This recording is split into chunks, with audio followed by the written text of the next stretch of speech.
નમસ્કાર મિત્રો, તમે સાંભળી રહ્યા છો મનના ઝરૂખેથી.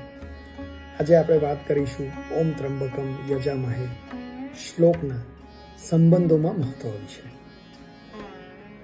આ મંત્ર માત્ર આરોગ્ય અને દીર્ઘાયુ માટે જ નહીં, પણ સંબંધોમાં હંમેશા સમતોલન અને શાંતિ રહે એ માટે પણ ઉપકારક છે.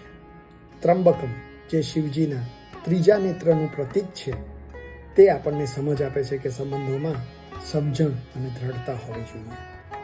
જે રીતે શિવજી દરેક પરિસ્થિતિમાં સહનશીલ રહે છે, તેવી જ રીતે જો આપણે આ મંત્રનું નિયમિત જાપ કરીએ તો આપણા સંબંધોમાં પ્રેમ, વિશ્વાસ અને સંવાદ વધુ મજબૂત બની શકે છે.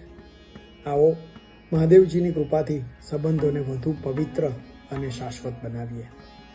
હર હર મહાદેવ. ઓમ નમઃ શિવાય. આપ સૌને મહાશિવરાત્રિની ખૂબ ખૂબ શુભેચ્છાઓ.